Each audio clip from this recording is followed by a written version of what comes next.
The first thing Rick remembered was the hum. Not the loud, brash hum of machines, but a soft, breathing hum that seemed to settle into the corners of his mind. It was the kind of sound that made the world feel vast and small at the same time, like it was both stretching beyond the stars and curling safely around him. He was very small then, maybe just 7 or 8, and he had discovered it late at night when the house was quiet and the shadows had learned to tiptoe. There was a garage door that never quite closed all the way, leaving a sliver of night to wander in, and in that sliver everything strange seemed possible. Rick liked to sit there, toes tucked beneath him, and listen. Sometimes he imagined that the hum was a voice whispering things he couldn't yet understand. Sometimes he thought it was a question, gentle and endless, asking him to look deeper at the world, at the air, at the faint glimmer of dust motes floating lazily in the light. And sometimes, just sometimes, he felt like the hum was telling him he was loved, that someone, somewhere, cared enough to wrap the universe around him like a soft, warm blanket. The garage was full of things that adults called junk. Broken clocks, jars of bolts, dusty books whose pages smelled of sunlight and time. But to Rick, it was a treasure trove of possibility. He ran his fingers along a coil of wire, imagining it stretching into another world. He pressed a fingertip to a jar of what looked like ordinary sand, and for a moment it shimmered gold and whispered of stars far away. He didn't know yet that these were the first inklings of his unusual way of seeing the universe, the way he could notice small things, quiet things, and understand them better than most could understand loud or bright ones. And then there was Grandpa. He came often in the evenings, his voice low and soft like wind through the leaves. He didn't always say much, but when he did, it was as if each word had been polished on the edge of a dream. He would sit with Rick and hum lullabies that weren't really songs, but rather conversations between the heart and the night.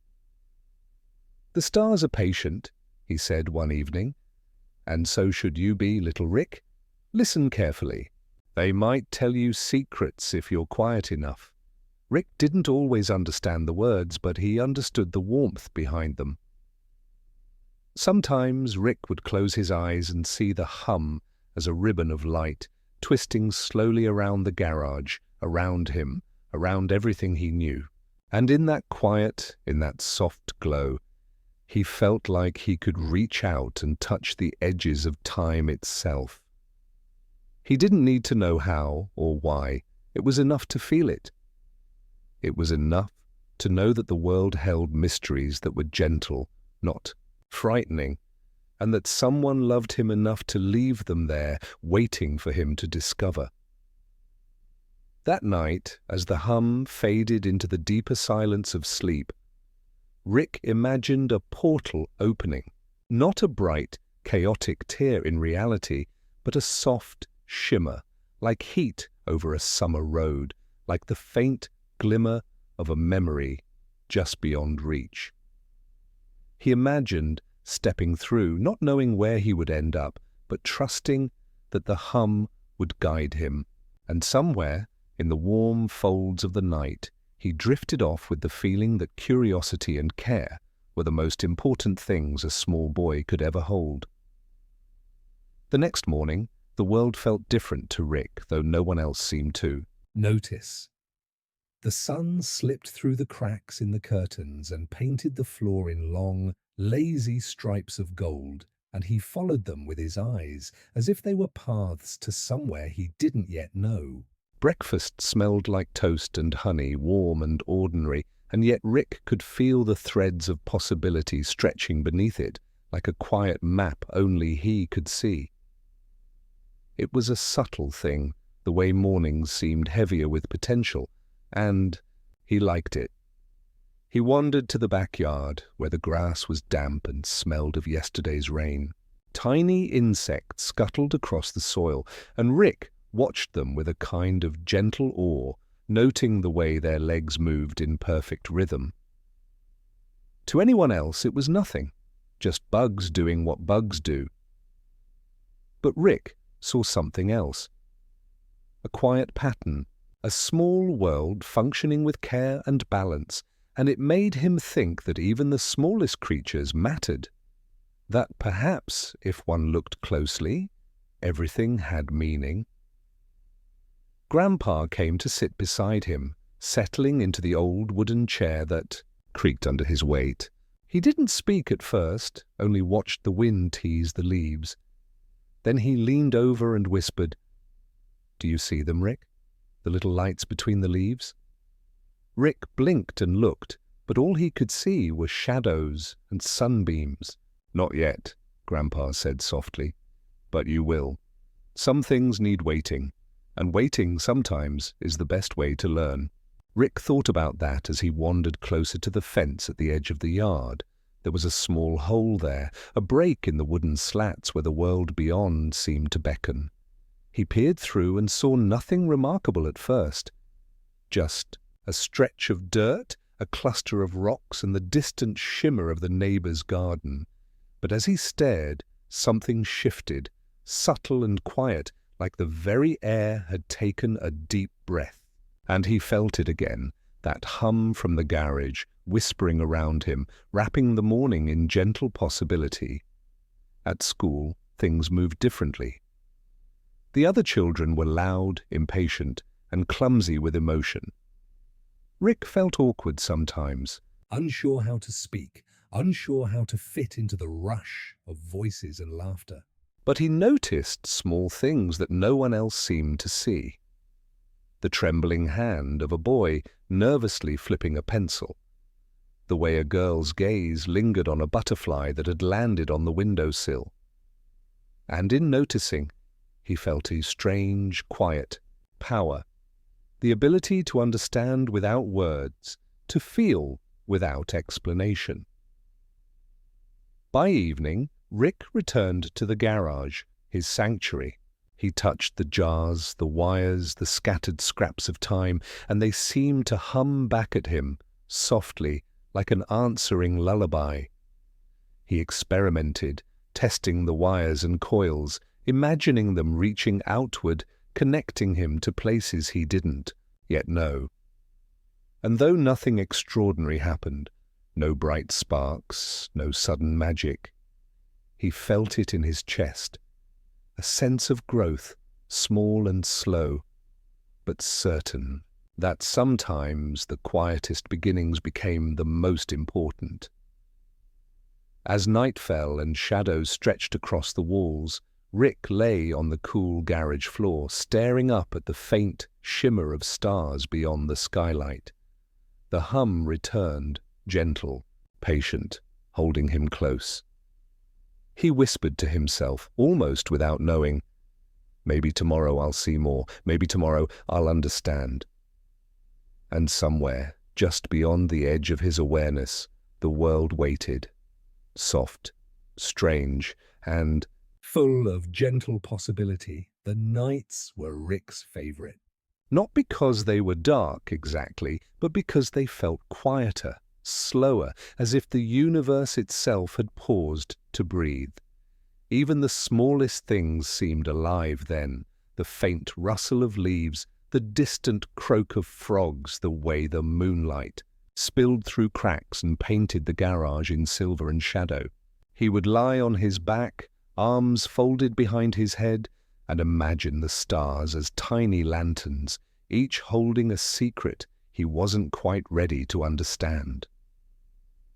Grandpa would sometimes join him, settling into the creaking chair that had become their shared observatory. He didn't speak much, only hummed a soft tune that seemed older than time. Rick realized, even at that age, that Grandpa's hum was more than melody. It was patience, it was reassurance. It was the kind of love that didn't demand attention, but quietly shaped the world around it.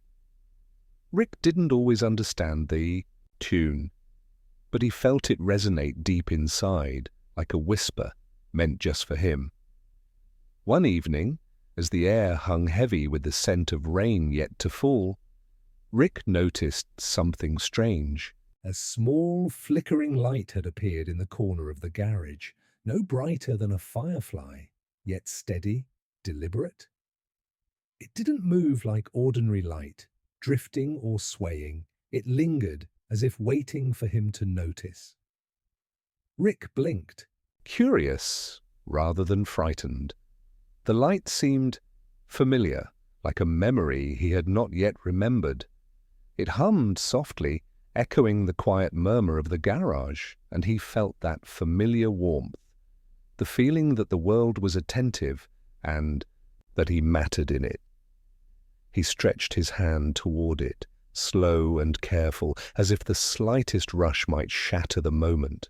The light pulsed once, twice, and then, inexplicably, it seemed to respond, drifting closer, until he could just feel it brushing the tips of his fingers. And in that brushing, he understood something he could not yet say in words. Some things were meant to be discovered gently, with patience and attention, and that discovery itself was a kind of magic. Morty was not yet part of the story, but Rick often imagined a companion for these small adventures, a figure who would understand or at least try, and with whom even the most ordinary discoveries could feel extraordinary. In these imaginings, Rick realized that the universe was not just a collection of stars and dust, but a place made meaningful by connection, even if that connection was imagined at first.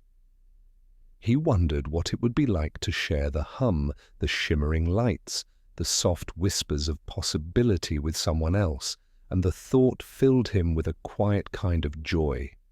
By the time the moon had climbed high, casting gentle silver across the scattered tools and jars, Rick lay back once more, tracing the familiar shapes of the garage ceiling. He hummed quietly, almost without thought, letting the sound mingle with the night's own breathing. The little flickering light lingered near him, soft and patient, and Rick realized that in these quiet moments he was learning the first lessons of a life that would one day stretch far beyond this small room, to notice, to wonder, and to care. And as sleep began to pull at the edges of his consciousness, he whispered to the stars, and perhaps to himself, "Tomorrow maybe I'll see more. Tomorrow maybe I'll understand a little better." Somewhere, in the vast, patient night, the universe seemed to answer in its own gentle way. A shimmer, a hum, a quiet assurance that everything was unfolding exactly as it should. The next day dawned with a quiet kind of wonder, the sky painted in soft strokes of pink and amber that seemed to stretch forever.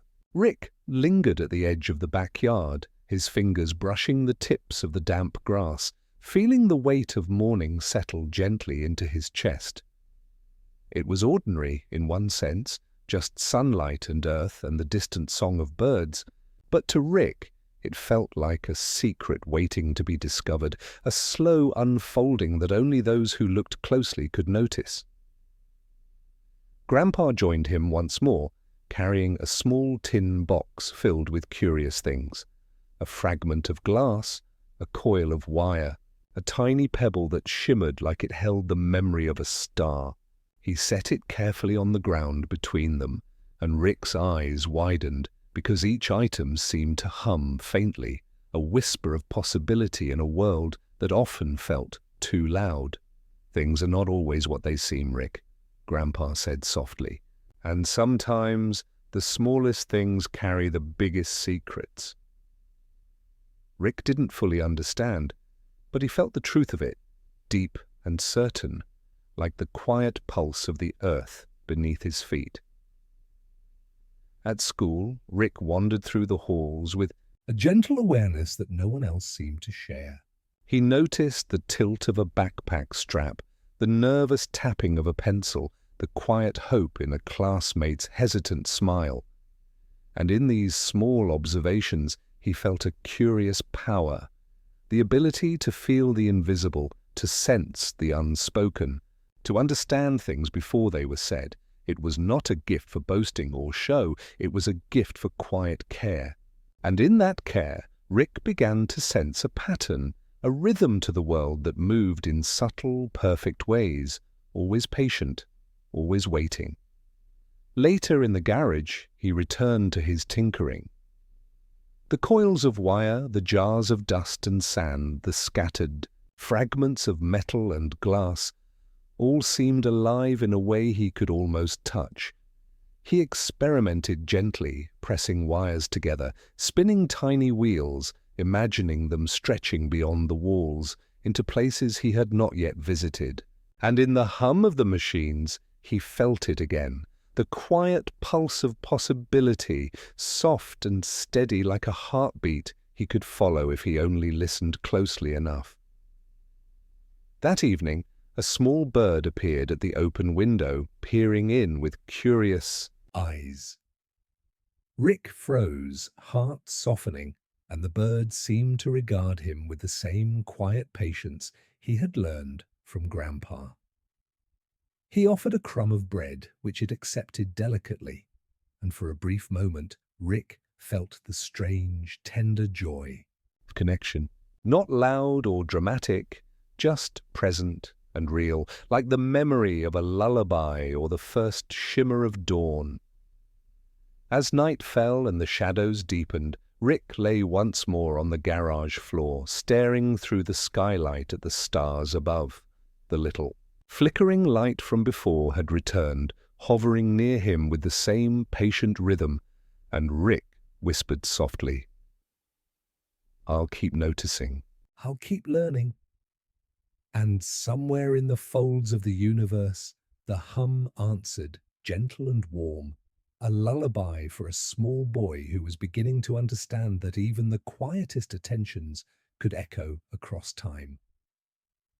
He closed his eyes, letting sleep cradle him, and thought of tomorrow, of new discoveries, small wonders, and the soft assurance that he was not alone in noticing the world's quiet magic. And as he drifted into dreams, the hum lingered, a gentle promise that the journey had only just begun. The day began with a drizzle, soft and steady, the kind of rain that made the world feel wrapped in a thin, misty blanket. Rick watched from the garage doorway, fascinated by the way each droplet caught the light, bending it into tiny arcs that danced on the wet pavement. He lifted a finger, letting a single bead of water cling to the tip before it slid down and disappeared. And in that small act, he felt a quiet joy, the kind that comes from noticing, really noticing, the simple movements of the world. Grandpa arrived a little later, carrying an old umbrella that smelled faintly of pine and sun-warmed cloth. He didn't speak at first, only set the umbrella down beside Rick and offered him a hand. "Some days," he said softly, "the world asks us to be patient. But patience is not empty. It's full of quiet lessons if we only look." Rick nodded, understanding not the words exactly, but the feeling behind them, the gentle insistence that even ordinary moments, if observed carefully, could hold something extraordinary. By mid-morning, the rain had softened into a gentle mist, curling around the garden and making each leaf and blade of grass glisten. Rick wandered among the puddles, noticing reflections of clouds and the fleeting shapes of passing birds. He imagined each reflection as a tiny window into another world, a place where possibility stretched further than he could see. It was here, in these moments of quiet observation, that he felt the stirrings of something bigger, something unspoken, like the hum in the garage, but now carried on the soft rhythm of rain. At school, Rick's awareness of small, hidden details grew sharper. He noticed the way a classmate's shoes tapped nervously against the floor, the subtle lift of another's shoulders when they smiled, the way the sunlight glanced off a forgotten pencil. And each observation seemed to echo back to him, a quiet, Confirmation that noticing mattered, that the tiniest attentions could shape the world as much as the largest actions. He began to understand, though not fully, that his gift, the quiet understanding of the small things, was a kind of care, a soft kind of power that lived between moments. Back in the garage, Rick returned to his tinkering. The jars of sand, the coils of wire, the fragments of glass and metal, each seemed more alive than ever, responding to his attention in subtle, almost imperceptible ways. He experimented gently, spinning wheels and connecting wires, imagining their reach extending beyond the walls of the room, out into the world, out into time itself. And through it all, the familiar hum lingered, patient and steady, wrapping him in its quiet warmth, a lullaby of curiosity and care. That night, as the rain softened into a whisper and the first stars peeped through the clouds, Rick lay on the garage floor once more, tracing shapes in the ceiling with his eyes. The little flickering light appeared again, near and patient, pulsing softly as if to say, "Notice, observe, learn." And Rick, tired but content, whispered to it, and perhaps to himself, "I will. I promise I'll keep noticing." Somewhere, beyond the walls, beyond the stars, the hum answered, gentle and full, a lullaby for a small boy learning the quiet art of wonder. He closed his eyes, letting the night embrace him, the flickering light and the hum settling around him like a soft blanket. And in that stillness, he felt the gentle beginnings of understanding, the quiet promise of adventures that waited not in loud gestures, but in the small, patient attentions of each day. By the time Rick was just beginning to feel the weight of being 10, the garage had become more than a room. It had become a kind of universe all its own. The jars, the coils, the tiny scraps of metal and glass were no longer just objects. They were companions, each with its own quiet presence, each whispering secrets if he listened closely enough. He spent hours arranging and rearranging, connecting, one wire to another, spinning small wheels and imagining them stretching far beyond the walls into places no one had named yet. And in those hours, he felt a slow, steady pulse of discovery, a rhythm of patience and care that mirrored the hum he had first heard years ago. Grandpa would often come in the evenings carrying a soft lantern that smelled faintly of candle wax and pine. He didn't need to speak. His presence alone was enough. Sometimes he hummed, sometimes he simply watched Rick work, and sometimes, just sometimes, he would say, "Every little thing is alive, Rick. Every little thing wants to be understood." Rick didn't always understand the words exactly, but he felt them in his chest, warm and certain. They became part of the air he breathed, part of the quiet gravity that pulled him toward curiosity and care. At school, Rick noticed that his gift, the gentle noticing of the world, was becoming sharper. He saw the hesitation in a friend's glance, the subtle change in a teacher's voice when they were tired, the small flicker of worry behind a classmate's smile, and each observation gave him a strange, quiet satisfaction, a sense that he could reach out in small ways and ease some of the unseen burdens around him. It was not a heroic gift in the way stories spoke of heroes, but it was no less important. It was quiet heroism, practiced in the unnoticed spaces between words and actions. One rainy afternoon, Rick returned home to find Grandpa sitting by the garage window, the light catching the raindrops on the glass. "Do you remember the little light from before?" Grandpa asked softly. Rick nodded, eyes wide. "It is patient, isn't it?" Grandpa smiled, a crease forming at the corner of his eye. "Yes, And sometimes the patient things are the ones that teach us the most. Rick looked around the garage at the small treasures that had become his companions, and he felt that patient, soft and sure, settling in his chest. That night, he lay on the garage floor, tracing the shapes of the ceiling, imagining them stretching into infinite patterns. The hum returned, wrapping around him like a gentle tide, and the little flickering light appeared once more, pulsing with quiet insistence. He reached out slowly, feeling its warmth, its patience, its subtle insistence, that the world was full of quiet wonders if one only cared to look. "I understand a little more," he whispered, not knowing whether he was speaking to the light, to the hum, or to himself. And as sleep claimed him, he felt the beginnings of a deeper understanding, that curiosity and care were intertwined, that noticing the small things was a kind of magic, and that in the quiet, soft spaces of the world, he was never truly alone. The garage, the jars, the hum, the flickering light, all were pieces of a gentle, slow journey, a journey that was just beginning, and that would stretch farther than he could yet imagine.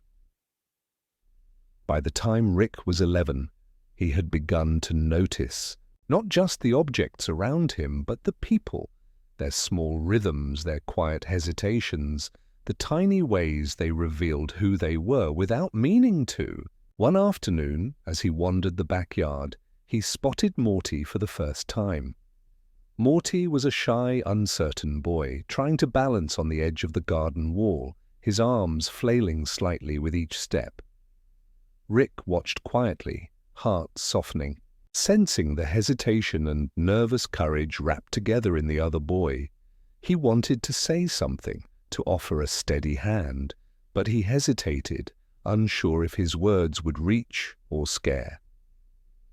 Grandpa, watching from the garage doorway, gave a small nod. "Sometimes, Rick," he said softly, "you don't need to say anything at all. Sometimes being here, simply noticing, is enough." Rick looked back at Morty, who teetered once more, and then regained his balance, a small, triumphant smile breaking across his face. And Rick understood, slowly, that connection did not always arrive in words. It could arrive in presence, in observation, in quiet attention, given without expectation. The two boys began to spend more afternoons together, though not always speaking. Sometimes they would sit side by side in the garage, Rick tinkering with coils and jars, Morty tracing shapes in the dust on the floor. They shared the hum, the flickering light, the quiet pulse of the universe, and in those moments a bond began to grow, subtle and patient. Rick noticed how Morty's laughter, soft and uncertain at first, could brighten the dullest corner of the garage, and how Morty's gentle curiosity mirrored his own. One rainy evening, they sat by the window, watching drops trace paths down the glass. Rick handed Morty a tiny coil of wire he had been experimenting with. Morty traced it with his fingers, eyes wide. "It's kind of alive, isn't it?" he whispered. Rick nodded, feeling the same quiet truth that had guided him all these years. "Sometimes," he said softly, "the smallest things are alive in ways we don't see. We just have to notice." Morty's eyes glimmered with understanding, a spark that made Rick feel a warmth he had never felt before, a soft joy that did not shout but lingered. Later that night, Rick lay on the garage floor as usual, staring up at the ceiling, tracing patterns with his eyes. The flickering light appeared once more, pulsing softly, patient as ever. He reached a hand toward it, feeling its warmth and quiet insistence, and whispered, "We're learning together, little friend. You and me, Morty and I." And as sleep began to draw him in, He realized that understanding, like care, was something that could be shared quietly, gently, without urgency, in the soft spaces of the world. The hum lingered around him as, always, a lullaby for a small boy beginning to understand friendship, presence, and the subtle ways one could touch another heart without a single word. Somewhere, in the gentle folds of night, the universe seemed to breathe with him, holding him and Morty and all the small, unnoticed wonders that waited patiently for attention. By the time Rick was 12, the garage had become a place of quiet experiment and gentle wonder. The jars, wires, and scattered bits of metal were no longer merely curiosities. They were a language he was learning to read. He would spend hours spinning wheels, connecting coils, watching as small sparks of possibility leapt quietly from one fragment to another. And through it all, the hum persisted, steady and patient, a soft rhythm that wrapped around him like the arms of a lullaby, reminding him that everything unfolded in its own time. Morty had become a regular companion. Now, though, their friendship was often silent. They shared afternoons in the garage without expectation, each discovering his own quiet joys while noticing the subtle movements of the other. Rick noticed the way Morty's hands trembled slightly when he tried something new, how his gaze lingered on small, unremarkable details that held secret magic. And Rick felt the patient pull of empathy, a gentle awareness that even unspoken moments could carry deep meaning if they were attended to with care. One day, as rain traced lazy patterns along the window, Rick found a tiny, cracked lens in one of the old drawers. He held it up to the light, turning it gently until the sun fractured into delicate, shifting rainbows. He felt a flutter in his chest, the same sensation that had accompanied the first flickering light he had discovered years ago, and understood, without needing words, that even broken things could hold beauty. Morty, leaning beside him, watched quietly, eyes reflecting the prism of colors. "It's alive, isn't it?" he asked softly. Rick nodded. "Sometimes alive doesn't mean moving," he said. "Sometimes it means noticing, caring, giving attention to what others miss." Grandpa appeared then, carrying the old lantern which smelled faintly of wax and wood. He didn't need to explain. Rick already felt the lesson in the simple act of observation. Grandpa settled into the chair, humming softly, and Rick realized that the hum, the flickering light, the small sparks of possibility in the garage, all were pieces of the same quiet truth. Life, he was learning, was made meaningful, not through spectacle, but through patient attention and gentle connection. That night, Rick lay on the cool garage floor, tracing shapes on the ceiling and listening to the hum settle around him. The little flickering light appeared once more, pulsing softly near his hand. He reached toward it, feeling warmth, patience, and quiet insistence. "We're learning," he whispered, to the light, to Morty, to himself. "We're learning together." And somewhere beyond the garage, beyond the stars, the universe seemed to answer in its own gentle way. A shimmer, a hum, a quiet acknowledgement that every small act of noticing, every patient attention mattered more than it appeared.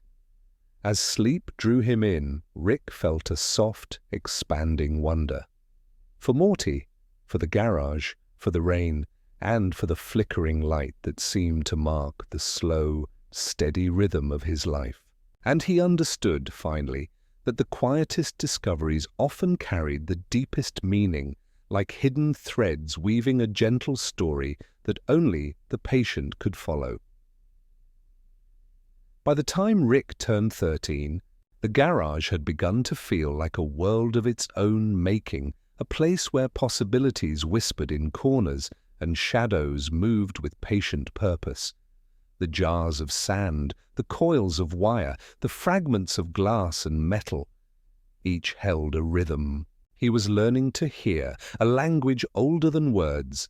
He spent hours tracing connections, spinning tiny wheels, and imagining that these small sparks of movement reached far beyond the walls, stretching into spaces no one else could see.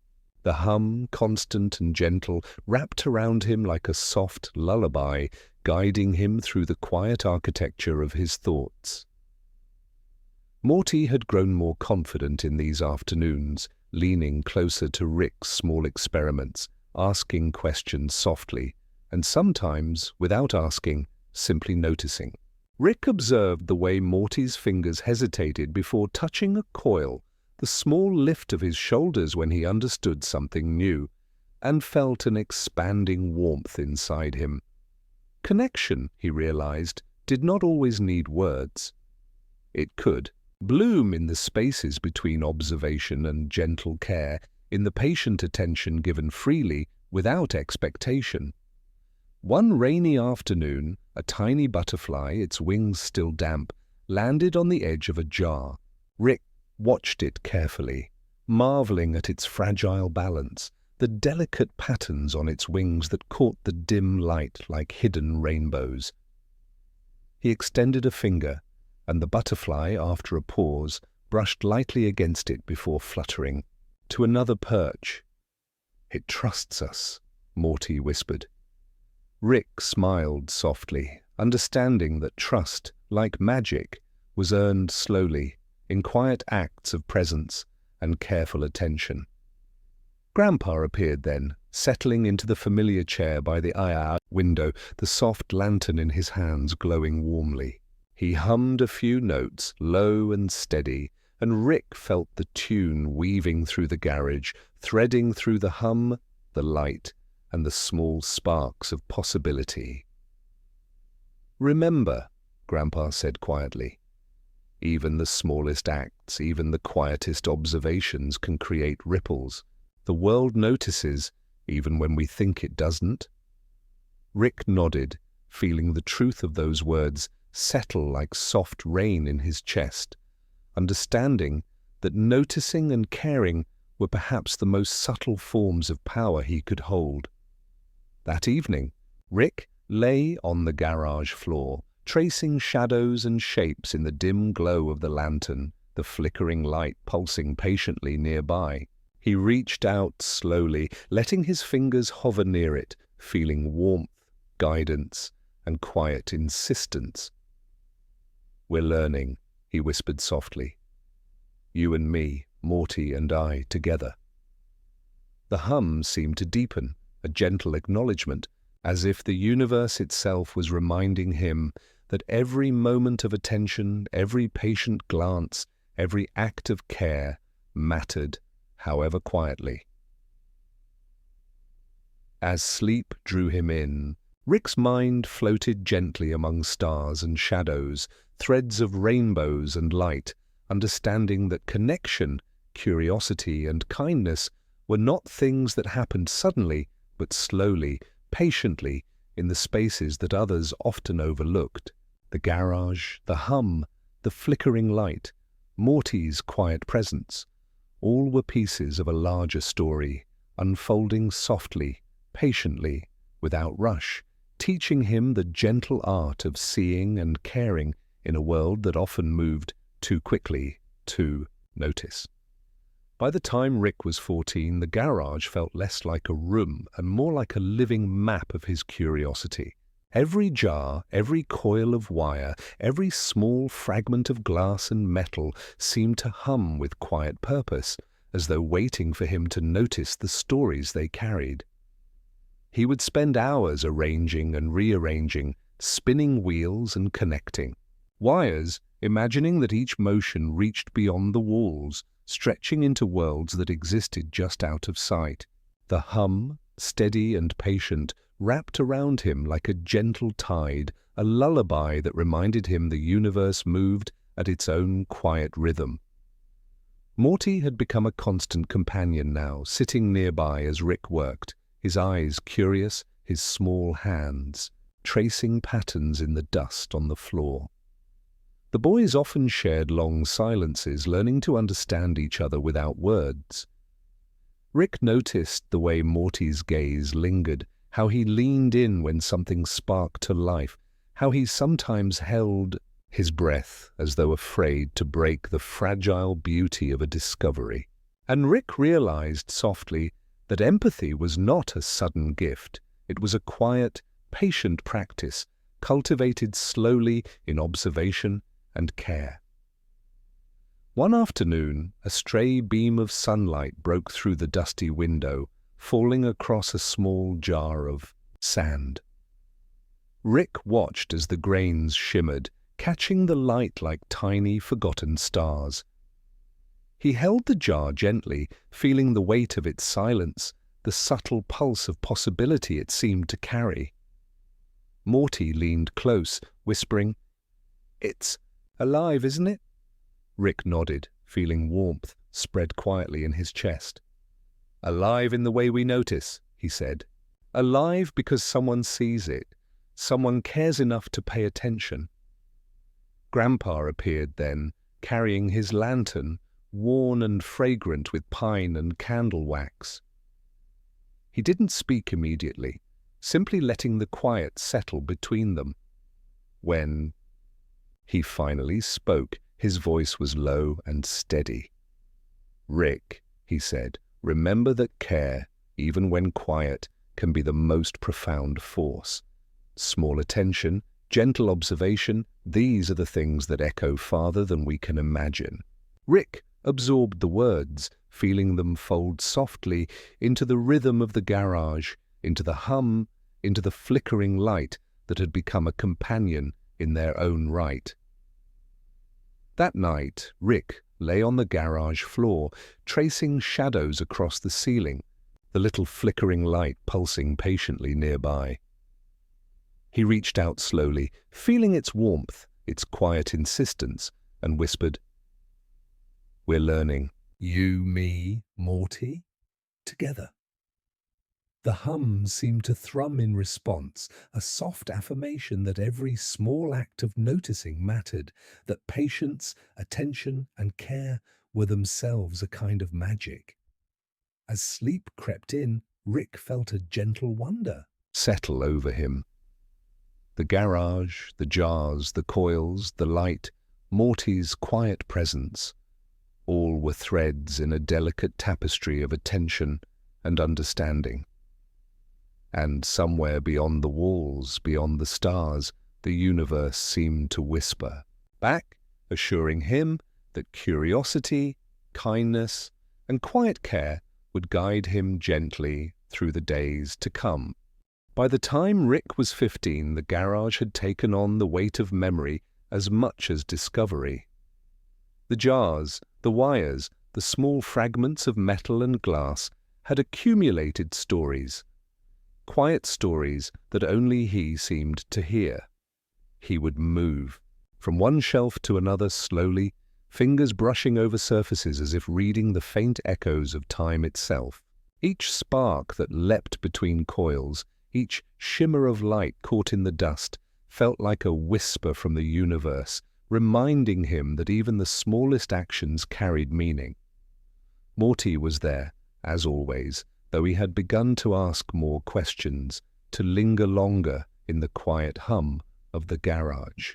Rick noticed how Morty's curiosity had grown alongside his own, how his small hesitations were tempered by a soft courage, how his presence could fill the empty corners of the room with warmth. Rick began to understand that companionship, like discovery, was not loud or dramatic. It was a slow, careful weaving of attention and trust. The boys often shared no words at all, yet a gentle understanding passed between them, quiet and persistent. One late afternoon, a sudden rainstorm drummed against the roof, filling the garage with the soft rhythm of water. Rick and Morty watched.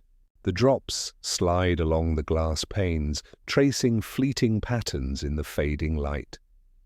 Rick picked up a tiny lens, turning it slowly in the sunlight that still shimmered through the edges of the clouds.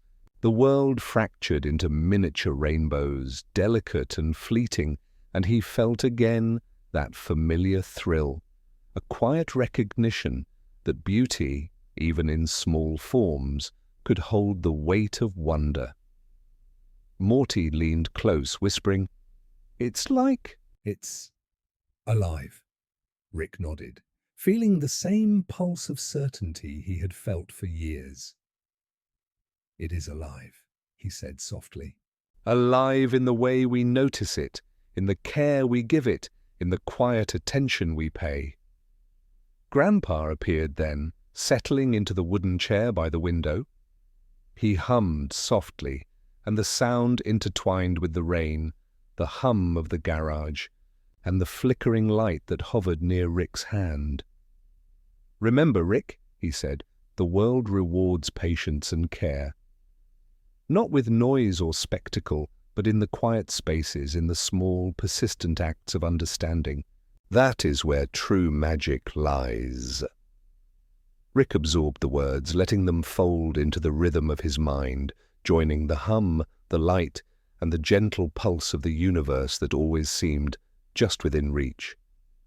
That night, Rick lay on the floor of the garage, tracing the ceiling with his eyes, the flickering light pulsing softly near his hand.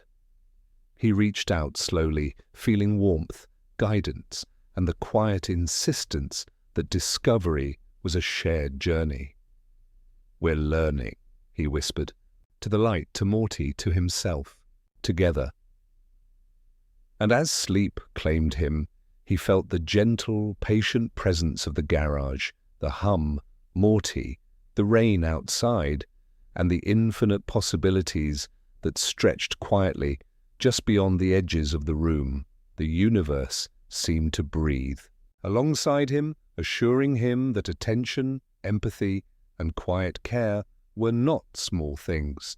They were the threads that wove meaning into each day, into each discovery, and into the subtle unfolding of a life that moved slowly, gently, and with purpose. By the time Rick was 16, the garage had grown into a quiet sanctuary, a place where the ordinary and the extraordinary intertwined in subtle rhythms. Each jar, coil, and fragment of metal and glass seemed to hum with a life of its own, waiting for him to notice. He spent long hours tracing connections, spinning wheels, and imagining that each small spark carried far-reaching possibilities. The hum, constant and gentle, wrapped around him like a lullaby, reminding him that the world moved slowly, patiently, and with care, if only one paid attention. Morty had become more than a companion. He was a quiet mirror, reflecting curiosity and wonder back at Rick in ways that words could not capture. They often worked in silence, letting the small motions of hands and eyes convey understanding. Rick noticed how Morty's careful attention brought subtle insights, and he realized that true connection was not about speaking the loudest, but about noticing, observing, and sharing attention without expectation. In the stillness of the garage, Rick felt a warmth growing, a deep, gentle reassurance that they were shaping each other's world simply by being present. One evening, a stray beam of sunlight broke through the clouds, falling across a small pile of sand in a jar. Rick watched it shimmer, the grains catching the light like tiny prisms. He turned the jar slowly, feeling the weight of it in his hands, and the familiar pulse of wonder stirred in his chest. Morty leaned close, eyes wide, whispering, "It's alive." Rick nodded softly. "Alive in the way we see it," he said.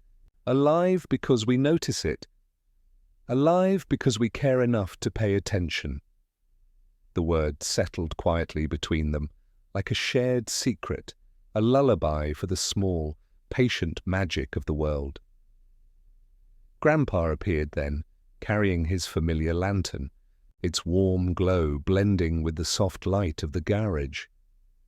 He hummed a slow, steady tune, a thread that intertwined with the hum and the flickering light. "Remember," he said quietly, "the world speaks in quiet ways. Patience, attention, and care, these are the languages that matter most.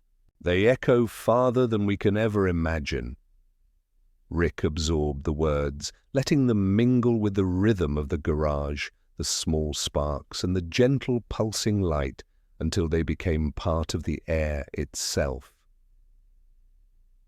That night, Rick lay on the garage floor, tracing the ceiling with his eyes. The little flickering light appeared once more, hovering patiently near his hand.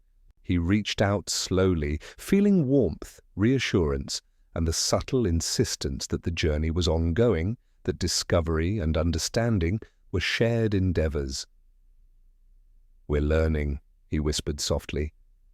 "You, me, Morty. Together." And as sleep crept in, he felt the quiet universe breathe alongside him, wrapping him in the soft folds of attention, care, and wonder that would guide him gently through the days to come. The hum lingered, the light pulsed softly, and somewhere beyond the walls, beyond the stars, the world waited patiently, full of small, unnoticed wonders for those willing to see, to care, and to remember that every gentle act, every quiet attention carries the weight of meaning. By the time Rick was 17, the garage had become more than a room. It was a quiet universe of its own making. Every jar, coil, and shard of glass seemed to pulse with possibility, carrying whispers of things unseen.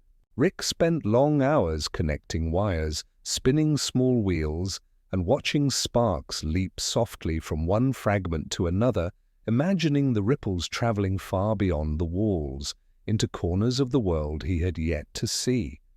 The hum persisted, steady and gentle, wrapping around him like a lullaby, a reminder that curiosity and care had their own quiet rhythm. Morty had grown into a companion whose presence was both steady and gentle. He no longer needed guidance for every small task. His observations and questions were subtle reflections of Rick's own curiosity. They shared long silences in the garage, each learning from the other, discovering that understanding did not always need words. Rick noticed how Morty's careful attention brought depth to even the simplest experiments, how his quiet patience mirrored the hum that pulsed through the room. And Rick began to realize that friendship, like discovery, grew in the small, persistent acts of noticing and care. One rainy afternoon, the light from the window caught a tiny lens Rick had found months before, refracting a delicate array of colors across the garage floor. He held it gently in his hand, watching the colors shift and change as the angle of light moved. Morty leaned close, whispering, "It's beautiful." Rick nodded softly, feeling the familiar thrill of wonder rise in his chest. "It's alive," he said. "Alive in the way we see it, in the attention we give it, in the care we carry." The words hung between them, quiet and certain, like the hum and the flickering light that had guided Rick for so many years. Grandpa appeared, settling into his familiar chair, lantern casting a soft glow across the room. He hummed quietly, the sound weaving through the hum and the flickering light, filling the garage with gentle rhythm. "Remember," he said, "it is the quiet, patient attention that shapes the world. Not grand gestures, not loud proclamations, but the subtle, persistent acts of noticing and care. These are what echo through time." Rick absorbed the words, letting them mingle with the rhythm of the garage, the sparks of possibility, and the gentle pulsing light. That night, Rick lay on the floor, tracing shapes on the ceiling with tired eyes. The flickering light hovered near his hand, patient and persistent. He reached out slowly, feeling warmth, reassurance, and a quiet insistence that the journey of learning and caring was ongoing. "We're learning together," he whispered softly. To the light, to Morty, to himself. And as sleep claimed him, he felt the garage, the hum, the rain outside, Morty's quiet presence, and the infinite possibilities of the world fold gently around him, carrying him into dreams filled with quiet wonder. Somewhere beyond the walls, beyond the stars, the universe seemed to murmur its patient promise that every act of noticing, every small kindness, every moment of care mattered far more than anyone could ever measure. By the time Rick was 18, the garage had settled into a rhythm all its own, a quiet heartbeat that matched his own. Each jar, coil, and fragment of glass or metal seemed alive, humming with subtle possibility, waiting for his attention. He moved among them slowly, hands brushing surfaces as if reading a secret language that no one else could see. Sparks would leap softly from wire to wire, dust would catch the light in fleeting rainbows, and he felt that each small motion carried meaning far beyond the walls of the room. The hum, gentle and steady, was always there, a lullaby for both curiosity and patience. Morty had become more confident in his quiet curiosity, leaning in closer during experiments, observing with a soft attentiveness that made Rick's heart warm. Their shared silences no longer felt empty. They were rich with understanding, a subtle dance of observation and reflection. Rick noticed how Morty's small gestures, the tilt of a head, the careful tracing of a finger along a coil, held worlds of empathy and insight. He realized that connection, like discovery, was cultivated slowly through patient noticing, shared presence, and quiet care. One grey afternoon, Rick found a small crystal, worn and chipped, lying among fragments of glass. He held it up to the dim light, and it fractured the room into tiny sparks, delicate and transient. Morty's eyes widened. "It's alive, isn't it?" he asked softly. Rick nodded, a smile brushing his lips. "Alive in the way we see it," he said. "Alive because someone notices, alive because someone cares." And for a long moment they sat together, watching the sparks dance, letting the quiet magic fill the room without needing words. Grandpa appeared then, settling into his chair, with the familiar lantern glowing warmly beside him. He hummed a slow tune, blending with the hum and the flickering light, weaving the garage into a gentle, living rhythm. "Rick," he said softly, "remember that patience, attention, and care shape the world, not through noise but through quiet persistence.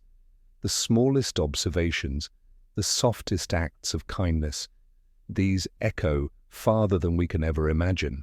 Rick absorbed the words, letting them mingle with the sparks, the hum, and the flickering light, until they became a part of the air itself, steady and true.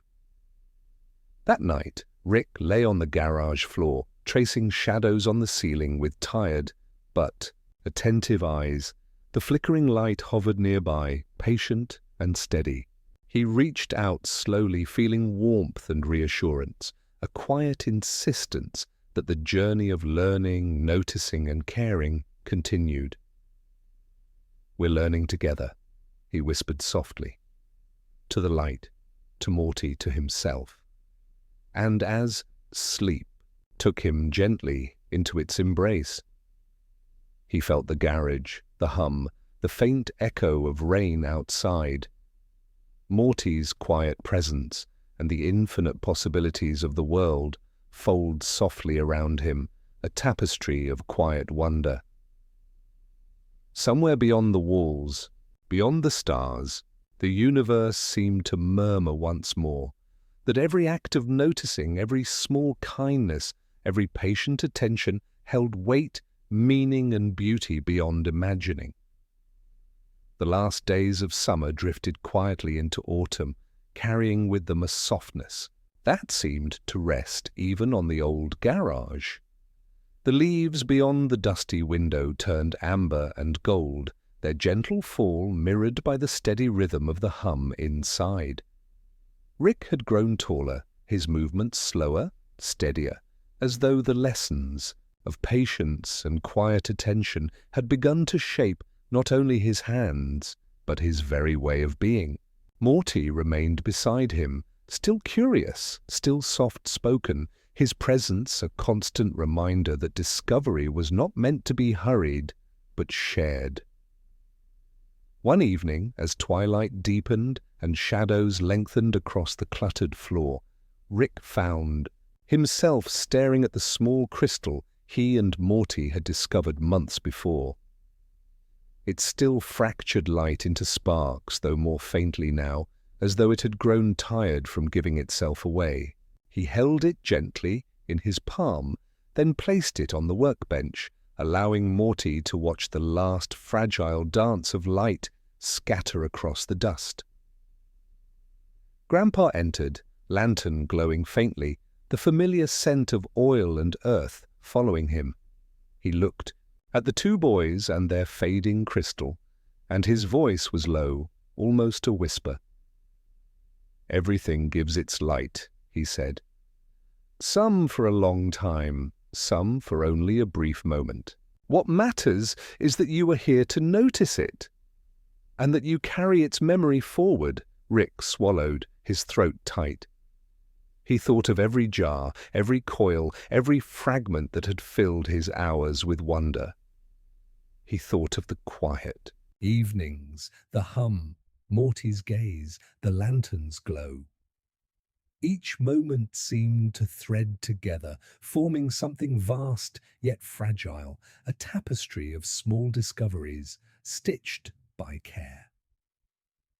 That night, Rick and Morty sat in silence with Grandpa, the lantern's glow flickering like a heartbeat.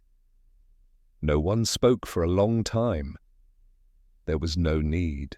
The hum of the garage carried every word they might have said, and the quiet light filled the spaces between them with warmth. Rick understood then that the mysteries of the world were not only found in sparks and shadows, but in patience, in shared silences, in the tender act of being present. Later, when Rick lay down on the floor of the garage, the lantern dimmed beside him, he whispered one final thought into the quiet air. Even the smallest light matters. The flickering glow seemed to nod, steady and true. Morty's soft breathing beside him felt like a lullaby, and the hum of the garage faded into the rhythm of his own heartbeat. Sleep came easily, carrying him not into endings but into continuations, into the wide, endless quiet of tomorrow, where new sparks, new shadows, and new lessons would always wait. And so the garage remained, not just a room of wires and glass, but a sanctuary, where wonder was endless, where silence spoke, and where every flicker of light, no matter how brief, was remembered. The days passed more softly after that night, each one draped in the slow turning of seasons. The garage still hummed, though its tune seemed quieter now, as if resting. Rick and Morty returned often, not out of urgency, but with a sense of reverence, the way one visits a sacred place, not to change it, but to remember. Rick no longer hurried through the drawers or scattered tools in his search. Instead, he lingered over them, letting his fingers trace the outlines of each jar, each fragment, as though the objects themselves carried whispers from long ago. Morty walked beside him, sometimes asking questions, sometimes simply watching, both of them comfortable in silence. One evening, as the air outside grew cool and the last light of dusk seeped through the dusty windows, Rick found a notebook, one he had left untouched in a corner. Its pages were filled not with diagrams but with words, small observations, stray thoughts, sketches of shadows and light. He realized then that the story of the garage was no longer just about what was found, but about what had been carried forward, the way quiet moments had shaped him. Grandpa appeared once more, his lantern steady as always. He looked at Rick, and Morty, then at the notebook in Rick's hands. His eyes softened, and with a smile that was almost invisible, he said, "You see? The mystery was never meant to be solved. It was meant to live in you." The words lingered like the glow of the lantern. That night, Rick stepped outside the garage and looked up at the stars. They seemed endless, scattered across the sky in patterns he could never fully name. Yet he felt no need to name them. It was enough to know they were there, lights shining quietly as the crystal once had, as the lantern still did, as Morty's steady presence always would. The hum of the garage followed him even into sleep, soft as a heartbeat. And in that sound, Rick understood. The story was not ending. It was simply continuing in quieter ways, beyond words, beyond chapters, into the vast and tender quiet of tomorrow. Time, like dust, settled quietly over the old garage. What once felt like a place of secrets had softened into something gentler, a sanctuary of memory. The hum remained, faint as ever, yet now it no longer sounded like a mystery to be unraveled. It was a lullaby woven into the wood, the metal, the air itself. Rick sat in the garage alone one evening, Morty already asleep inside the house. The lantern stood at his side, its flame steady but dim, as though waiting for him. He felt no urgency, no need to force answers. Instead, he leaned back, breathed slowly, and listened. He thought of journeys that had no end, of questions that only deepened with time. He thought of the crystal, of the notebook, of Morty's quiet courage, and Grandpa's patient smile. Each piece felt less like a puzzle and more like a thread, and together they wove something that could not be measured. Not an invention, not a theory, but a life. For the first time, Rick realized that even his own restlessness had been a kind of prayer, a reaching towards something greater, even if he never knew its name. The lantern flickered, its light bent toward him, soft as a whisper. And in that light, Rick felt a presence, not outside him, but within him. It was as if the garage, the hum, the shadows, and the silence had all folded into one truth, that nothing was ever truly lost. Rick closed his eyes. The hum deepened into stillness. The lantern's glow became the glow of stars. The night stretched out endless and tender, and in that endlessness Rick allowed himself to rest. The garage stood silent, waiting, eternal. And somewhere in that silence, the story continued. Not in words, but in the gentle turning of time, in the spaces between heartbeats, in the quiet beyond dreaming. There comes a moment when even silence wishes to rest.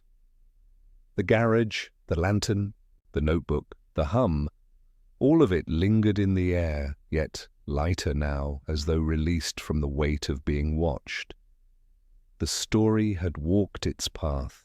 Rick, Morty, Grandpa, even the walls themselves, had each left an imprint upon the night. And yet, no ending felt final. Instead, it was like setting down a book on the bedside table, the ink still warm, the pages breathing. If you listen closely, you might still hear it. Not a hum, not a voice, but a feeling. The faint warmth of knowing that mysteries do not need solving to hold meaning. That questions, too, are companions. That wonder itself is enough. The lantern flickered one last time and went out, but its light had not vanished. It had only gone inward, into the hearts of those who had sat beside it, into the memory of anyone who dared to listen. And so the story rests now like a feather laid upon water, not gone, not forgotten. Simply quiet. Close your eyes. The book is finished, but the dream remains. Sometimes, after a tale has ended, the world itself still speaks. Not with words, not with lanterns or garages or scribbled notebooks, but with echoes. If you return to that quiet space, the garage that breathed like a chest of dreams, you may notice that it is not empty. The hum lingers softer now, like the faintest memory of music. The walls, though plain, remember the vibrations of every voice, every pause, every sigh. Even silence, once broken, never forgets. Rick's shadow no longer leans against the workbench. Morty's restless hands no longer turn pages. Grandpa's low murmur no longer threads the air. And yet, if you close your eyes, they are all there, still. Not as ghosts, not as people, but as moments. Moments do not die. They rest in the folds of time, waiting for someone, perhaps Yuki, to brush against them again. This is the gift of endings. They are never absolute. A closed book hums quietly on the shelf. A candle, snuffed, still leaves a trail of warmth. A dream forgotten in the morning lingers in the rhythm of your breathing. So let this story end again, and again, as many times as it must. Each ending is only another doorway. Each silence is only another kind of voice. And you, the listener, carry the lantern now, not to chase shadows, not to solve mysteries, but simply to walk gently through the night, knowing the echo is with you, always. Night had settled gently over the garage, carrying a hush that felt almost sacred. The hum, once lively with curiosity and wonder, now rested quietly, like a soft exhale after a long day. Rick sat alone, not restless, not searching, but simply being. Morty's presence was felt even in absence, a quiet heartbeat echoing in memory. Grandpa's wisdom lingered in the air, folded into the shadows and the faint flicker of light. Rick's hands rested on the old workbench, tracing the familiar outlines of jars and wires. They were not objects now. They were vessels of memory, vessels of patience, vessels of care. He thought of the sparks that had leapt, the crystals that had shimmered, the notebooks filled with words and sketches. All these small things once ordinary had become extraordinary through attention, through quiet observation, through love. Even silence had its own weight, a gentle gravity that held them all together. Outside, the stars leaned closer, not to judge, not to guide, but simply to witness. Rick closed his eyes and felt the hum in his chest, in his hands, in the spaces between breaths. The garage, the night, the echoes of those who had shared it with him, all were one soft, unbroken circle. And he realized that the journey, the wonder, the care, the small acts of noticing, none of it needed conclusion. It simply continued, folding in on itself like light around a lens, a lantern passing from hand to hand, from heart to heart. Rick whispered softly into the quiet, "We carry it forward, always, together." And somewhere, far beyond the walls, beyond the stars, the universe nodded quietly. Not in words, not in grand gestures, but in the gentle pulse of endless possibility. Night stretched beyond the garage, soft and endless. Rick leaned against the doorway, feeling the cool air brush his skin, carrying whispers of leaves and distant rain. The hum inside seemed lighter, as if relieved of urgency. Every jar, every coil, every small fragment that had held his attention, for so many years now rested, their stories folded gently into memory. Morty's quiet voice appeared in memory. Questions asked softly, observations made carefully, presents given without demand. Rick smiled softly, realizing that these small acts, these simple attentions, had been the true discoveries all along. Not sparks, not inventions, not experiments, but the patient art of noticing. Grandpa's lantern no longer burned beside them, yet his wisdom glimmered in the shadows. "Even in silence," Rick whispered, "everything is alive. Everything carries weight." The stars above leaned closer, their faint lights scattered across the sky like tiny sparks of memory. Rick traced constellations with his eyes, imagining. Each one a reflection of a moment, a lesson, a bond. Each shimmer was not distant. Each glow was within him now, folded gently into the rhythm of his heartbeat. He closed his eyes. The hum became a soft echo within his chest. The garage, the night, Morty, Grandpa, and all the quiet moments, they coalesced into a gentle understanding that life's magic was never in loud gestures, but in the spaces between, in the soft attention, in the quiet love we carry forward. Rick whispered one final thought into the night. Even when unseen, even when silent, care travels further than light. And somewhere, beyond the reach of sight, the universe held its breath, listening. A lullaby of quiet, soft, enduring wonder. The garage was quieter than it had ever been. Rick sat at the old wooden workbench, his hands resting against its scarred surface. The faint smell of oil and dust hung in the air, but beneath it, something softer lingered, like the memory of a candle long extinguished. He thought of the lantern, Grandpa's lantern, and how its glow had once seemed to cut through every shadow. It had not been the flame itself that mattered, he realized, but the way it reminded them that even the smallest light could shape the vastness of a room. Even now, though the lantern was gone, its echo remained, not as brightness, but as warmth folded into his chest, Morty's laughter, his questions, his patient silences. They too were lanterns, little glows carried forward. Rick understood, at last, that the world was not asking him for answers or inventions or sparks. The world was only asking him to notice, to care, and to share whatever glow he carried. He stood, slowly, and moved to the doorway once more.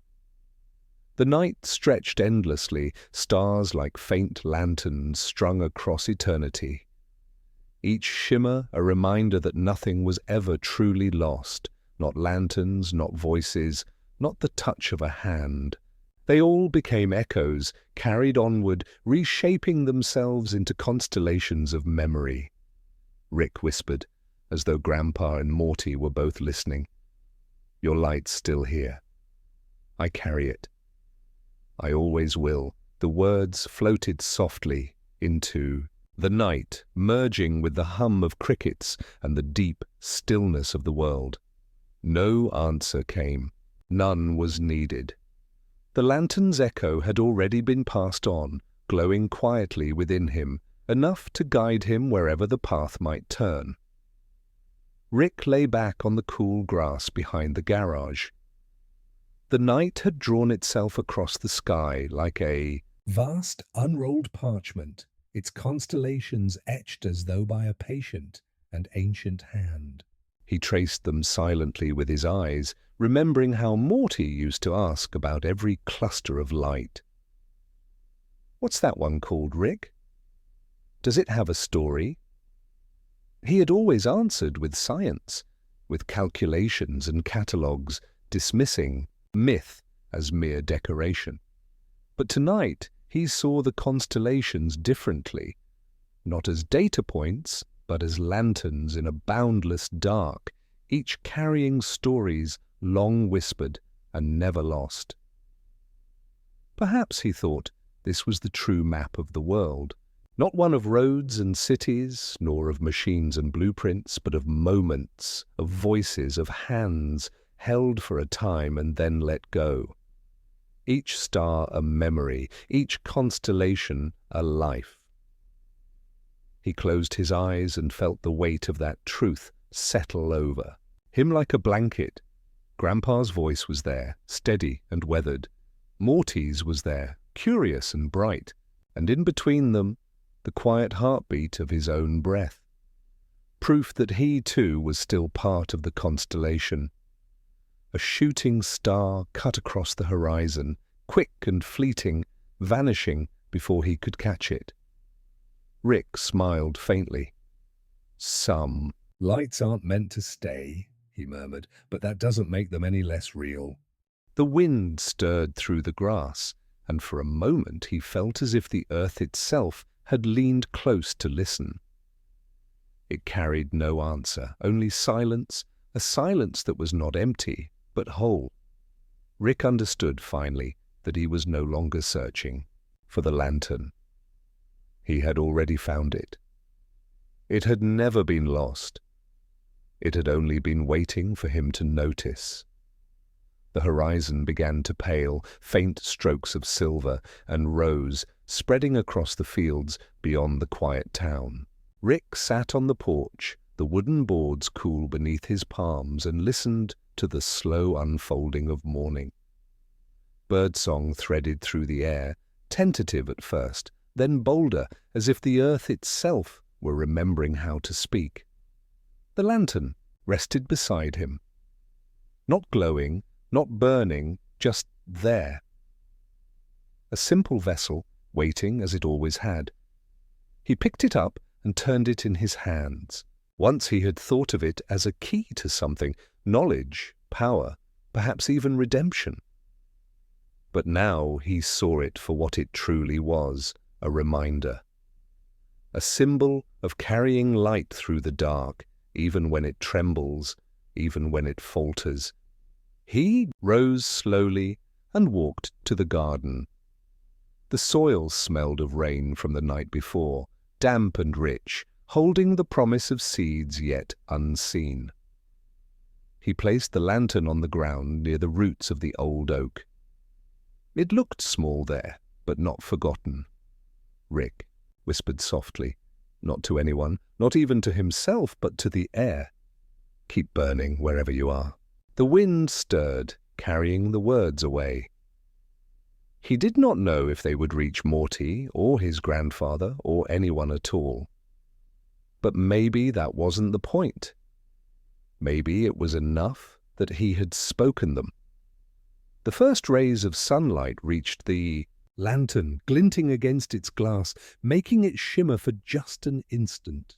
Rick watched, his chest rising and falling with the slow rhythm of a man who, at last, had set something down. He turned and walked back inside. The house, though quiet, no longer felt empty. It felt like it was waiting, and Rick, for the first time in a very long time, felt ready to wait with it. The night had long passed, and day stretched wide across the world. Yet within the house, Rick felt the silence settle in a way that was not heavy, not cruel. but gentle, like a blanket drawn over tired shoulders. He found himself at the desk where, months ago, he had scribbled maps and equations, notes on journeys he could not complete. The papers were still there, curling at the edges, marked by the stains of spilled coffee and sleepless nights. For a moment, he thought of crumpling them, casting them into the fire. But then he simply laid his hand over them as if to bless them and left them be. Outside, the lantern by the oak caught the rising sun once more. The glass glowed not with fire, but with reflection, the kind of light that did not consume, but revealed. Rick stepped outside and stood there, his shadow stretching long over the soil. He felt the years behind him like chapters already written, ink that could not be erased. But the pages ahead, though blank, no longer frightened him. He did not need to know how many were left. It was enough that they were there. A breeze carried the scent of blossoms, the faint laughter of children playing somewhere beyond the hill, the toll of a distant bell marking the hour. Life, simple and unbroken, moving forward without demand. Rick closed his eyes. For the first time, he did not feel the need to chase the stars nor wrestle with the ghosts of choices past. He simply breathed, and in that breath there was peace. The lantern, quiet and steadfast, remained. And Rick, with no hurry in his step, walked back inside, ready at last to let the story rest. The days drifted on, uncounted, unmeasured. Rick's lantern still hung by the oak, not as a beacon for travelers, nor as a monument to his past, but simply as part of the landscape, as natural as the bark of the tree or the roots buried deep in soil. Children sometimes came to play near it. They would point, whispering stories they had invented, that the lantern once guided sailors across invisible seas, that it had burned without flame for 100 years, that it contained a trapped star waiting to be set free. Rick would hear their tales and smile from his doorway, never correcting them. For he had learned that myths, too, are a kind of truth, soft truths that the heart understands better than the mind. On quiet evenings, Rick still wrote in his journal, but his words no longer chased answers. They wandered instead, like rivers meandering through open fields, unhurried, with no destination other than to flow. He wrote of rain tapping against the window, of shadows stretching long at sunset, of the way silence felt heavier after laughter had passed. Simple things, ordinary things, and in that ordinariness he found something eternal. The lantern never shone again with the fire of old, but sometimes, just at twilight, the glass would catch the dying sun and glow with an amber warmth so gentle that Rick would pause, his breath caught, his heart still. It was as if the world itself whispered back to him, "You are not forgotten. You are not lost. You are simply here." And being here was enough. The echo of that truth lingered long after the night reclaimed the sky. Night draped itself across the sky like velvet, soft and endless. Rick stood in the doorway, listening to the hum of the universe in the quiet spaces between stars. The garage behind him was empty, yet full, filled with memories that had folded themselves into the very walls. The lantern by the oak shimmered faintly in the moonlight, not as a flame, but as a promise that light, however subtle, always remains. Morty's laughter and questions floated in memory, distant but alive, like notes of a lullaby remembered long after the song has ended. Grandpa's words, slow and warm, echoed softly. Notice. Care. Carry the light, Rick. breathed in the night. He felt the gentle pulse of the world, the way leaves quivered in wind, how shadows deepened and softened, how stars scattered themselves freely, without demand or expectation. The universe had no need for him to solve its mysteries anymore. It only asked that he live with awareness, carry tenderness quietly, and let the moments speak. He lay back on the grass, feeling the night wrap around him like a blanket. The hum of the garage, the echo of the lantern, the faint pulse of memory, all blended into a soft rhythm, a lullaby that asked nothing, promised nothing, yet gave everything. And Rick, at last, allowed himself to sleep. The lantern, the stars, Morty's distant smile, Grandpa's wisdom, all whispered into the quiet of the world. You are seen. You are loved. You are enough. Thanks for spending this time with us. Sleep well. Everything's going to be okay, man. The world outside was quiet, draped in the gentle hush that comes just before dawn. Rick walked slowly to the oak tree where the lantern rested, its glass catching the faintest glimmer of moonlight. He ran his fingers lightly along its surface, feeling not cold metal, but the warmth of memories folded into time. He remembered Morty's questions, Grandpa's patient voice, the long nights of curiosity and wonder. None of it had vanished. All of it remained. Echoes stored not in objects but in the quiet corners of the heart. Rick sat beneath the tree and closed his eyes. The wind whispered through the branches, carrying leaves in a soft dance. He imagined the stars above, scattered, like 1,000 tiny lanterns, each one holding a story, a moment, a feeling, waiting to be remembered. He thought of journeys that did not need endings, of discoveries that were not measured by progress but by care, even the quietest moments. The gentlest acts of noticing had their own resonance. They traveled through time, through memory, through space, quietly shaping the world. And Rick, finally, understood. The lantern, the garage, the nights of tinkering, the laughter, the questions. They were not a story to finish, but a story to carry. He smiled faintly, letting the quiet seep into his bones. The lantern shimmered once more in the pre-dawn light, and somewhere, always, the echoes would continue. Thanks for spending this time with us. Sleep well. Everything's going to be okay, man. The horizon stretched wide and unbroken, painted in shades of lavender and pale gold. Rick stood at the edge of the field behind the garage, feeling the cool grass beneath his feet, and watched the slow dance of morning light over the world. The hum of the garage, though faint, still lingered in memory, a soft rhythm that had become part of him, part of the quiet pulse of the universe. He thought of every lantern, every notebook, every small act of care that had carried him through years of curiosity and wonder. They were not lost. They were quietly present, folded into the spaces of time, into the breath of the world.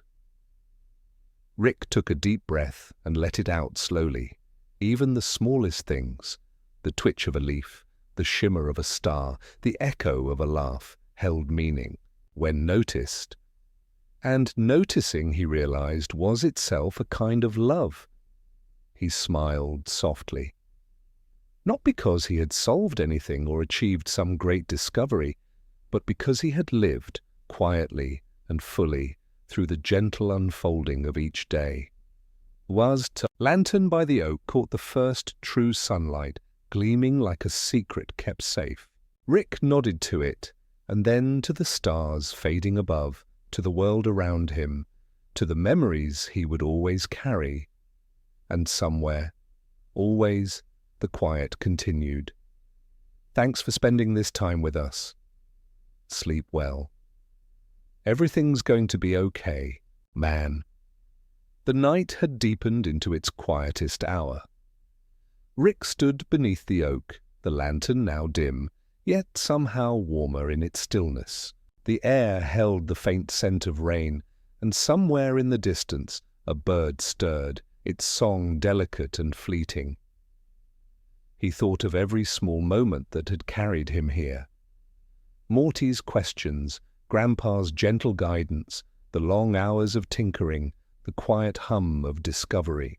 All of it had become part of him, part of the world around him, folded softly into time. Rick knelt and traced a finger over the ground, feeling the pulse of life beneath the soil, the heartbeat of the earth that had held him through years of wonder. He realized that the story had never been about lanterns, crystals, or notebooks. It had been about attention, care, and the quiet acts of love that ripple outward, unseen yet unbroken. He breathed slowly, letting the night flow into him. And through him. The stars above leaned closer, not to guide, not to judge, but simply to witness. And in that witness, Rick felt the soft exhale of the universe itself, a calm, gentle release that promised peace. He rose and looked once more at the lantern, at the oak, at the quiet world that had been his companion for so long. A smile touched his lips, and, somewhere, beyond the reach of sight, the echoes continued, not as voices, not as questions, but as the tender hum of life moving softly, gently, eternally. Thanks for spending this time with us. Sleep well. Everything's going to be okay, man.